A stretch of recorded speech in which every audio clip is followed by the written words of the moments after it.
Just a little bit of myself. My name is Sully.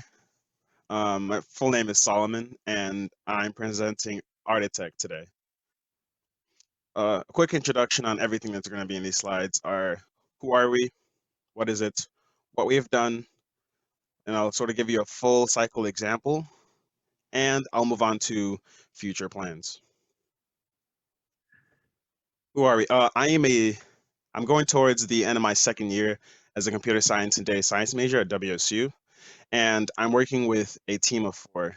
And I've sort of divided the roles among them. So we've got a user interfaces guy, we've got a servers person, and we've got sort of like a connectivity of multiple devices, mobile device to user kind of person. So they're going to work on making sure our product works well, on its own. And company slogan or mission statement you can say is that we believe that you shouldn't be lucky to be safe. We also believe that we're safer when we help each other. This is why we create technologies and platforms to keep people safe during their day-to-day activities. It's why we've designed the bike button. So I've mentioned this product, bike button. What is it? So it is a crowdsourced platform. And by crowdsourced, I mean all the information that it gets are from people themselves. It provides locations on upcoming hazards such as hidden driveways, crowded corners, frequent accident areas, potholes, deer crossings, and weather. And it does this via sound, vibration, and lights. Notice in the picture that there are little holes at the top, illustrating that it's making a sound, and it's going to have like a touchscreen LED kind of thing, and there are going to be buttons on it for, of course, for the lights telling you direction. And I've sort of showed here how it's going to clip onto the bike. So it's going to be very, very portable, very standalone, and it's supposed to help keep people safe. And one of the important features that that we're going to add to it is the callback to emergency contacts in case of accidents. You know how the Apple Watches automatically call an emergency contact when you have an accident. This is sort of going to do the same thing for you. And right now, our current plans don't include like cellular service, um, because we just don't know how we're going to integrate that or costs of everything. But we hope that it's something that we can do in the future. So what have we done so far? Well, I've gathered a team of developers, my friends, the people I can trust to get the job done. And one of the very first things that we did is we entered the Southern Minnesota Initiative Foundation. That's sort of how I got to learn about 1 million cups. Afterwards, we got together a basic design or product, sort of concept of our product after the pitch competition. It really opened, although we didn't win, but it opened my eyes to what we need to improve on and what we can do to move forward. Um, I was able to contact some people and get some basic user and customer feedback, as in, what do people like, what do people don't like, and I'm sort of hoping to get some more of that today. We've started the prototype development. Notice all these logos on the side. Those are the different, you can say, libraries of technology that I've been using to make this product work, and this is only part of it. There's still the actual standalone product side of it. I've also been talking to potential investors. I know it's kind of early for that, but I feel like it's never too early to get a sense of who's interested, who's not interested. So then when we are ready, we can just hit them up right away. And of course, I got more user feedback since part of being a computer science student is uh, knowing how to actually talk to the user. And from what I've heard, it's the most important thing. So that's why I'm really emphasizing the whole user feedback part. Still to give you a full cycle example. So let's say you're at home and this device is clipped onto your bike in the garage, right? So while it's connected to the Wi-Fi, since like I said earlier, it doesn't currently have cellular service, it's going to pull in all the coordinates or all the GPS locations of hazards within a 200-mile radius, right? So then once you leave, it has all that information at hand. Let's say you're biking and you come close to one of those hazards. The bike button will let you know that you've come close to one of those hazards and you can better prepare for it. Sort of like this kid right here looking up, because let's say the bike button has warned her that there's a potential or hidden driveway or a frequent accident area. She's better equipped, better prepared for it, because we as people are better prepared for things that we know are coming. And of course, there's going to be a web interface option. So let's say you yourself see a frequent accident area or a hidden driver or something of that sort, you can jot that down yourself, and everyone else in your area will know about it too. So that's the whole point of being crowdsourced. It sort of fosters a sense of community among bikers. And future plans. Uh, in the future, it's not 100% viable right now, because we right now we want the basic foundation of the bike button. We want the bare bones. This is the basics of what this product does. In the future, I foresee adding artificial intelligence to it. We can disregard the whole crowdsourced sense and use artificial intelligence, and it's going to let you know exactly what's in your area and what you need to be aware of on the spot right there and then. And that's the power of AI. I also want to talk to bicycle manufacturers. I'm hoping to sort of integrate this product into future bikes, so that it won't even be clipped on the inside. It will just be something that's on in the bike.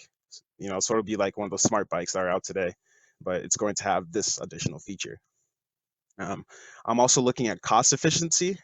I don't really know how the costs of everything is going to weigh out. One of the big questions I have is whether or not I should move to, let's say, an application like on an app store, or just stick with the physical device. They both have a lot of benefits, and that's sort of the thing. That's sort of one of the issues that I don't want to oversee 100% just yet. Of course, we're going to improve the visual design of the product. I'm hoping to sort of make it look super futuristic. The design I showed you earlier, uh, this one right here, it's got a very old design. New products nowadays have maybe like it's 100% screen and very rounded, and that's kind of where I'm hoping to take it, where it's looking a bit more futuristic, more future proof, and more visually appeasing to the people. And of course, as the years go on, I want to improve the hardware that's inside of it. Yes, that is it for me. I guess I can take questions now then. Awesome. Thank you, Sully. Sully, I'll have you pull your slides back down as we move into questions. If people have questions for Sully, feel free to post your questions into chat or use the hand raise function, and I will call on you to ask your question. Now, if I call on you, I'll have you read your question out loud so that you can explain it to Sully, and also so that those who are joining us via Facebook Live know what is being asked. It looks like Bobby Dringler is coming in with the first question. Oh, yes, and thank you. That was a stellar product you got there. I really, as a trail rider myself, I get it. Um, and as an audio engineer, I really get it, because I think that the biggest thing here is not the visual recognition or the communication between each other. It's going to be the audio between the device and the person. So all I'm saying is, as a bike rider, I would like to see it attached to the helmet rather than to the bike, because the helmet has is closest to the ears, and when you put it on, you could easily have a good audio and, if you wish, a visual effect. So you can not only see what's coming up, because they're having so many visual products coming up nowadays, you'll be able to hear the product. So that would be my only recommendation. But man, I really enjoyed this. I think I'll be one of your first buyers, or even one of your first test pilots. Well, that sounds great. So what you're sort of saying is that you'd like to see um, a bit more usability, so it can both attach to the helmet, and let's say you want to put it elsewhere as well. That's also viable. Right, yes, and especially the audio. How are you going to communicate on the bicycle from the device? Is it going to be a visual communication or is it going to be an audio communication? I'm actually hoping to use a variety, visual, audio, and I don't know if I mentioned it, vibration as well. So it will sort of vibrate. I guess it would work really well if it was on your helmet. Then you would really feel that vibration. Yeah, and you'd be able to hear it too, and that's the most important part. The direct communication between the voice, where you could activate the device or direct help the device out, redirect the device, and hear what's going on. Yeah, I really like this. Push forward on this one, man. This is a good one. Perfect. Well, thank you. I really appreciate that feedback. Thank you, Bobby. Next, we have Matt, followed by Yvonne, followed by Tyler. Hey, Sally, good presentation on kind of what you're doing there. So that's good. Have you looked at Minnesota State College Southeast has a bicycle design and fabrication program where they're trying to get people into the bicycle industry. Have you seen that, or I'd recommend connecting to them. It may give you some design ideas or people within the industry. Oh, I haven't actually heard of them. I'll definitely make sure to take a look at it. Thank you for that. Awesome. Yvonne. Great presentation, Sully. I love hearing about early stage ideas like this, when you're still sort of formulating. It's awesome. It's always like really exciting because there's lots of directions and changes you can make, right? In terms of the graphic design, you mentioned that you wanted to make some changes to that. Do you have a team that you're working with? If you're not, the graphic design department at MSU has students that are looking for design projects. I just worked with them to create brands for some businesses, and I could certainly put you in touch. Oh, that would be beautiful. If you get me in touch, I would really appreciate that. Okay. Awesome. Tyler has the next comment. So mine was merely building on what Bobby was saying, and looking back at it, it's not bulletproof.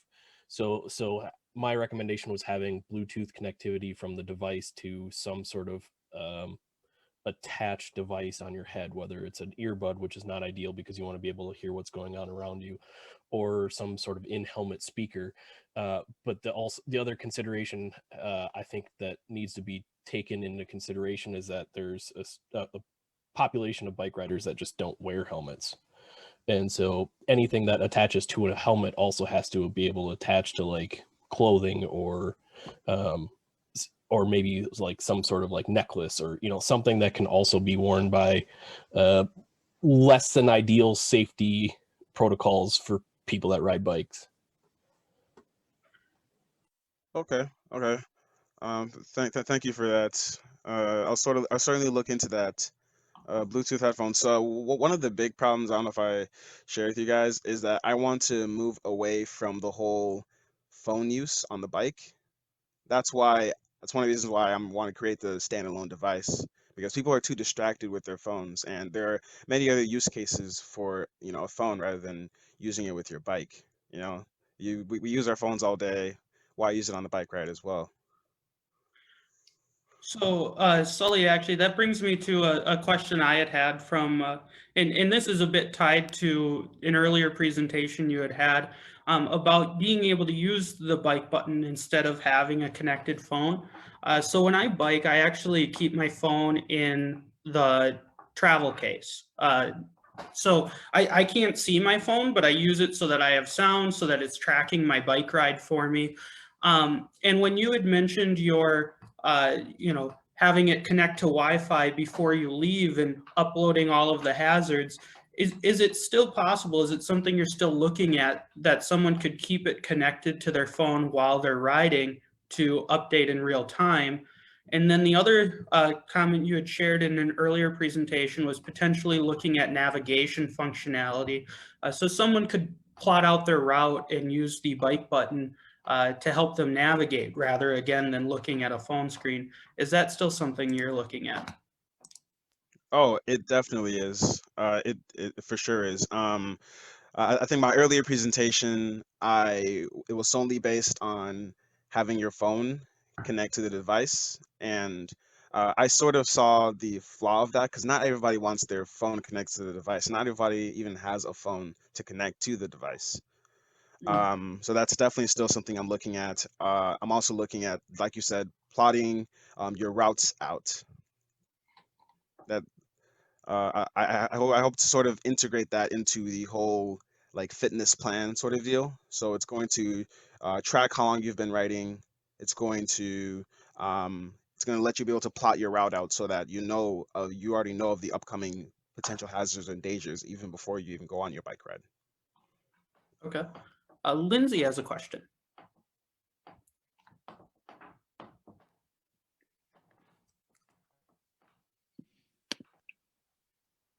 Hi. I was just wondering if you don't use the phone and you just have a standalone device, how do you make updates to it? So if you have like a new features you're adding to it, is it just kind of like you'd have to buy another one, or how would that work? That would sort of be like a software update as soon as you get home and your device connects to the Wi-Fi. That's sort of where I'm hoping to go with that. Oh, okay. Thanks. I had one question for you guys. Like I mentioned earlier, I am not very sure whether I want to go with the physical device or just making an application. There have been many benefits to both options, and I guess I like your input on possible directions for it.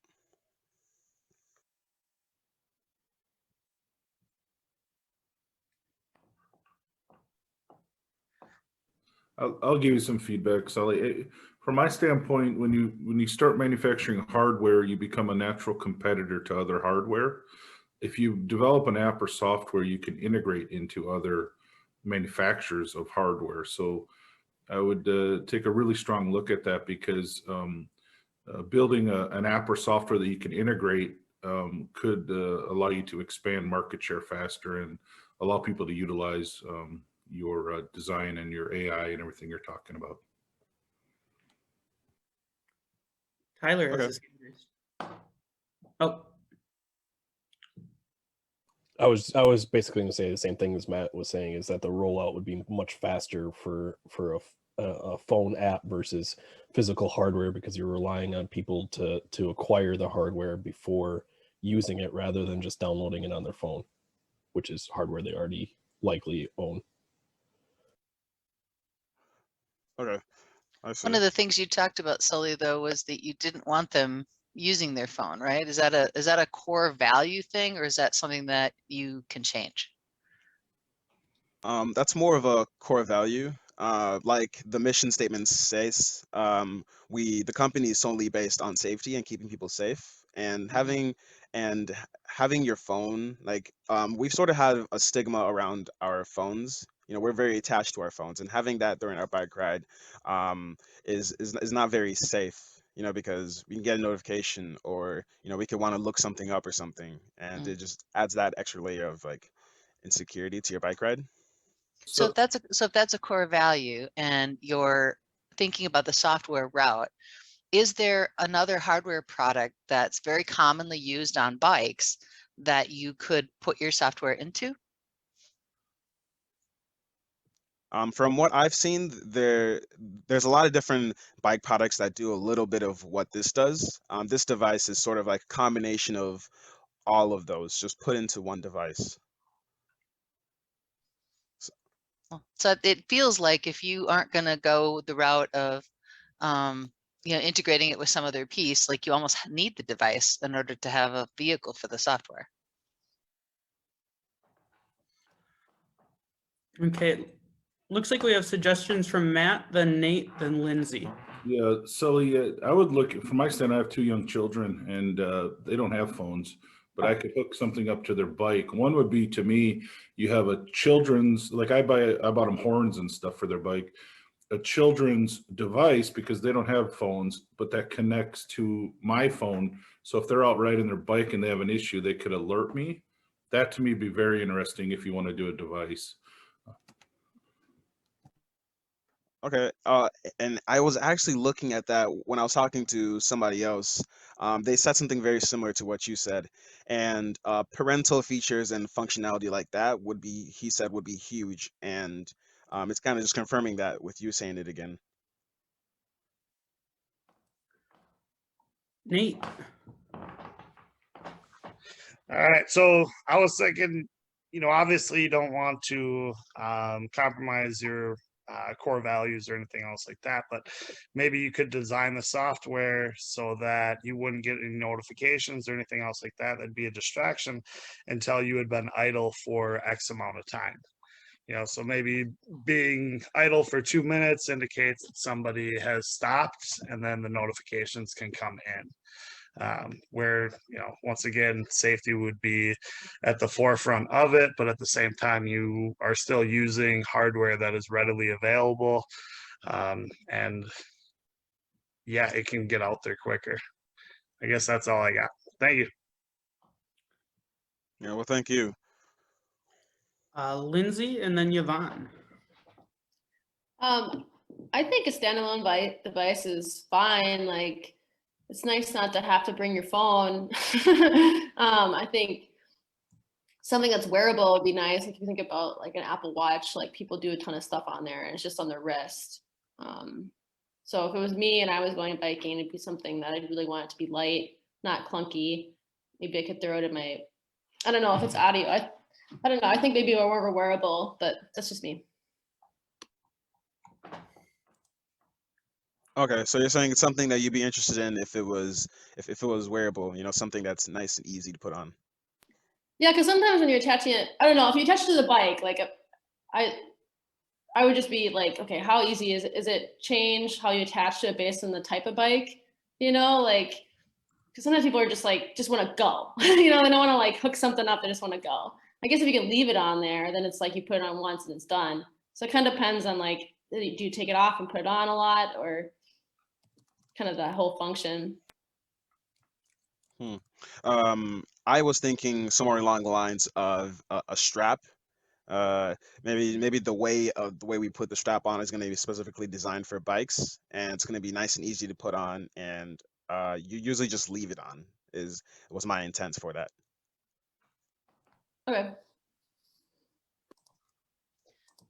I was thinking about another market for you, and since it's National Ag Day yesterday, and we're going to be talking about that, coming up here, this is really cool.